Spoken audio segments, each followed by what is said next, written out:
The land which Corban University resides on is known primarily as just a college campus. But before the students moved in, Corban used to be a tuberculosis hospital, the architecture of which is most prevalent in the academic center.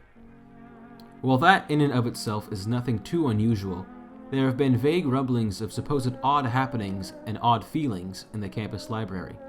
These may be nothing more than a heightened sense of paranoia, but I've gathered a team to investigate these claims and to see if they hold any merit. Our first step was to interview someone on the inside. I was able to get in touch with Wesley Brewer, who was able to give me some insight on the history of this building. There's spooky stuff in the library, like weird books. I haven't really heard of any ghost stories, like late nights here at the library. I felt funky sometimes. It might be the feeling that you get when you're in the dark alone, and like when I do that, I would the first thing you gotta do if you're in a spiritual encounter is you gotta pray. I like repeating, 1,000 may fall at my side and 10,000 at my right hand, but he will not let it come near me. That gives me a good deal of comfort. Also, just telling the spiritual forces to F off in the name of Jesus Christ, that tends to work pretty well. It makes me feel a lot better. Do you think that it's like more of a mental thing, like people are experiencing hauntings, or do you think it's actually real? I don't think it's really real here. There is a strangeness that comes about certain areas of, like, certain books, just they feel weird to hold, or even touch, but that's just, I don't think they're people, I think it's more of a mental thing.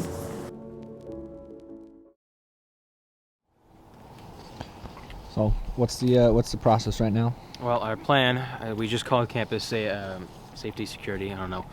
We're going to try and get the building unlocked so we can go inside and film. There's Brian. Called them about 7 minutes ago. I think they said they were on their way. We'll see what happens. But when we get inside, we're going to do a quick rundown of the rooms, figure out which one we want to set up as a home base, get our stuff set up. I'm going to introduce the tools we're going to have, and then at that point we're going to start using them, and that's when the fun starts. Cool. So Good we'll stuff. see if there's any ghosts.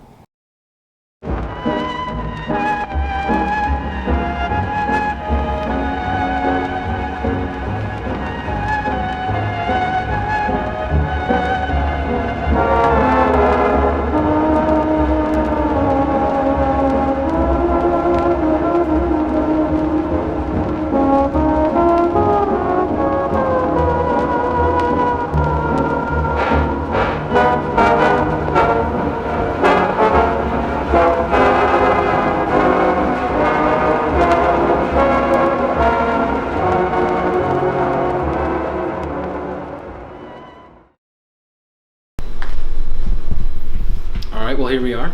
We are in the Corban Library, where students have reported feeling a little uneasy here. Nothing, in my opinion, to suggest the idea of ghosts being real. I want to establish some ground rules. Seeing as I do not believe in the supernatural, I want it to be something that is provable and repeatable. That means if I get a bad feeling, that doesn't count as a ghost being here. Or if there's a general temperature change that happens, that doesn't count. So we're in the main hall. Down there is the other ending of the library. There's the other, I think this is the right wing, left wing. No. Right wing, left wing. And we're going to be exploring a few of the rooms down there. We don't have access to the full library, which is fine. We don't need full access. Let me give you guys a brief overview of what we have. This is the Aerokill RT100. This is an electromagnetic radiation tester. The whole premise of this is that anything that this touches gets near that's electric will set off a beeping. Let me give you an example. If I take it to here on the ground, or I guess let me bring it closer. See, if you bring it to the camera, there'll be a beeping sound. If I take it away, give it a minute. Never mind. I think it's with the lights. right, let's step out for a minute. Turn off. Okay. Give you a better example. Back up a bit.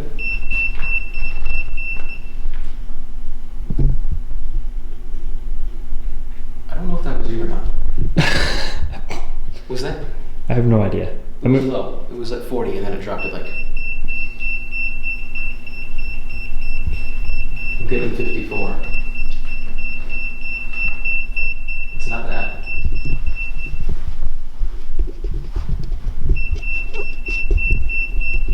Well, now you're pointing towards me. It shouldn't matter. 0 from here. No, it is you. I was gonna say. False alarm, folks. False alarm. But you get the gist of this. This is basically wherever you point it, there will be some sort of electric thing, whatever. I'm not a scientist. I'm a film major. Essentially, this will give feedback and cause it to beep. This will help us figure out, are there any spookies in the room? So this is a bit more of a soundproof room. This is another portion of the library, which I'm sure if you live on campus, you know exactly where we are. I wanted to come here because the pipes make these weird knocking sounds when they're pretty active during the day. Kind of sounds like someone's knocking on the door. Anything. We've been instructed to not touch the pipes, not put anything on the pipes. Not that we're going to, but out of respect, we won't be doing anything to touch them. This is a pretty low activity area, but we're pretty much going to be recreating Ghostbusters here using this the ERT. So we're kind of just going to go down the line. There's a line up ahead, if you can see that. That might interfere. If it does, we'll work through it.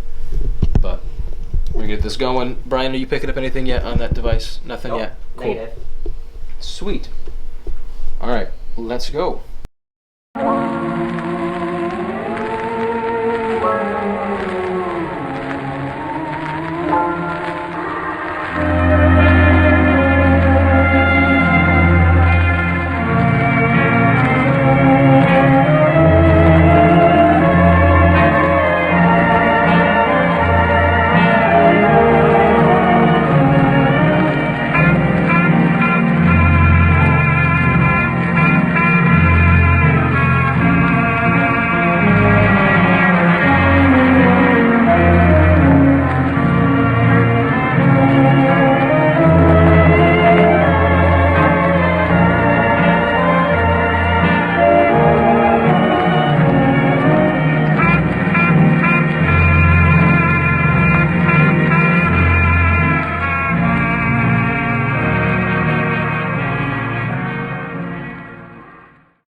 Look at this. It's just completely dark down there. Oh my. Brian, your hand freaked me out. Ray, it's just looming out there in the shadows like, oh, look at that. It's here. completely dark. Now I just see a hand. It's here, Ray. Alright, I kind of want to go back to that bookshelf that we saw the number spike at. I think it was right here. This is kind of where we had the spike. I'm going to double check it.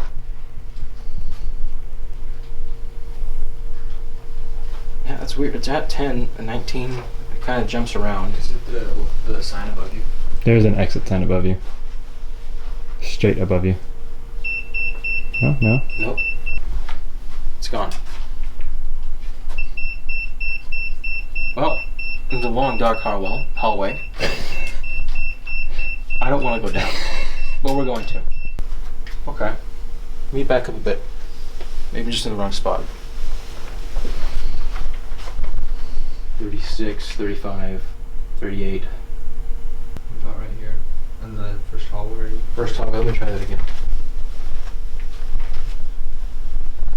Now it's staying at 32, it's not doing it again. Alright. Now we move on to our next method.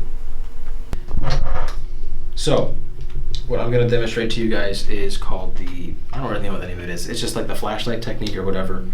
Essentially, you have a flashlight like this that you can kind of screw the back on and off of, and you have your batteries in there. This little spring is what kind of turns it on or off. This one has a button, but it still works. At least it should. The general premise of this is that you get it just screwed on just barely, kind of like that. You press the button, so it'll turn on like that. And then you can ask if there's a ghost. You can ask yes or no questions, and they should be able to turn it off or on. I want to go back to that place where we saw the giant spike in the EMF, and at that point, we will know if there's something there or if there isn't. I doubt there is. This whole building has a general hum to it, so we'll see what happens. All right, let's see if we can find this again. Let me make sure I'm. That's me. So that's either you or me. Yeah, that's me. Wait. Is it? It's not anyone. You go first.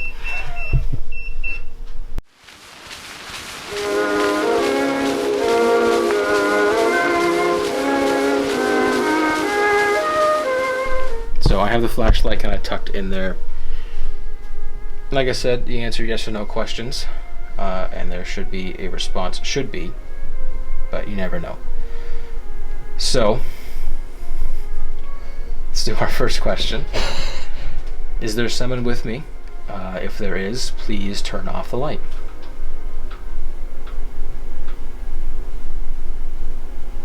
It's that simple, folks. Who farted? Who That's farted? the door.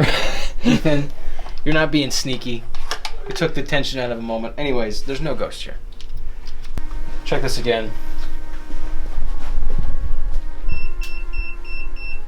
Again, we're at 54 to 59. I'm just really curious what's making this. Alright, so there was another spot that we can have a hot spot from. I don't like how ominous this looks. But we're gonna trudge forward. Weird, I point it forward and I get about 32. I point it any other direction and it goes back to 19 or lower. Now we're at 10.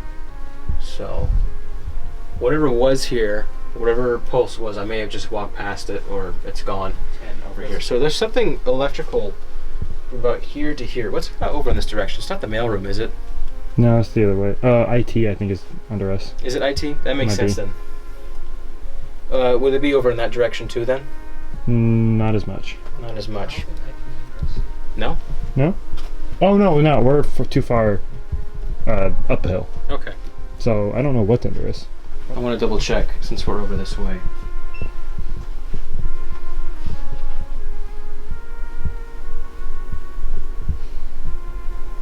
Weird. Right here. Let me go forward again.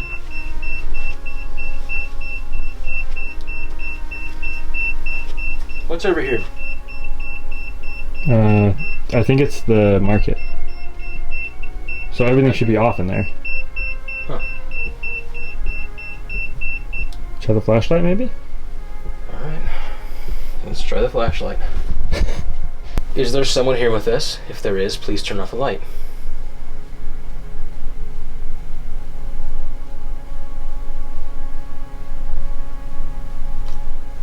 Nothing. Nothing. Yeah, right here. Find a book that looks spooky. It's all about church. Who's walking over there? Me. Ethan. Alright, we got this on again. This is kind of another hotspot area. We double check.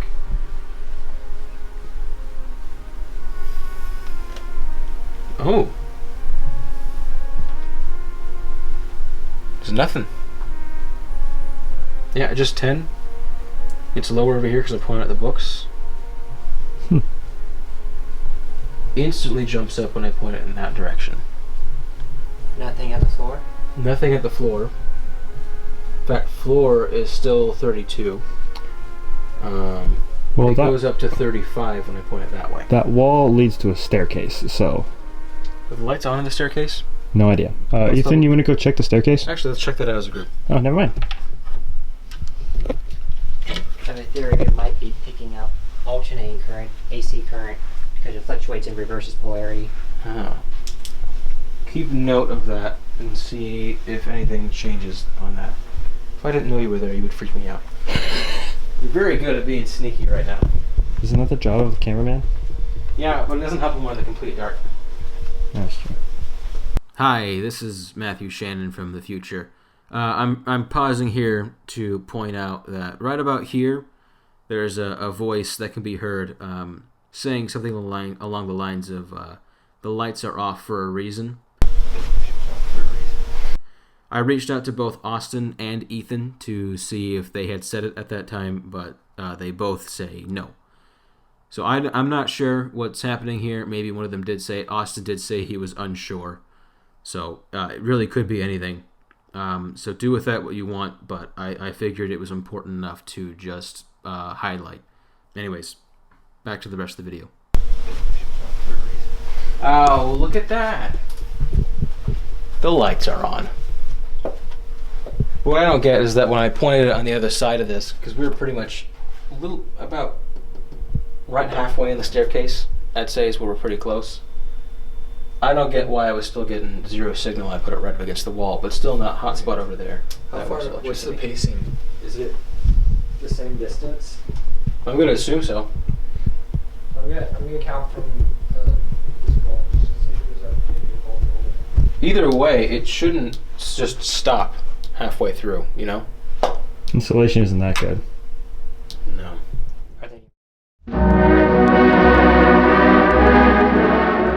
Hi, I'm recording a new ending. Originally, I was going to say that the evidence we had was inconclusive, and while I still stand by that, I definitely wanted to bring light the EVP. I did mention it earlier in the video, but it's kind of stumped me. I'm not sure what to make of it. I don't think it's 100% accurate to say that it is a ghost. Both Austin and Ethan said they were unsure if they even said any of that or didn't say it at all. So it could be one of them and they just don't remember. Our electronic readings was a bit off the walls. I cut a good majority of it out because it was just so awkward to go through. There were moments where it would peak up to about 40.4 on the scale, and it would beep, and there were times where it just wouldn't, or it would fluctuate between the two. Some areas we went to, it wouldn't play, or it would play. It kind of bounced around. It was those general same two spots that we had the most activity in. So that was definitely repeatable, but not 100%. So with the evidence we have now, I still say it's inconclusive.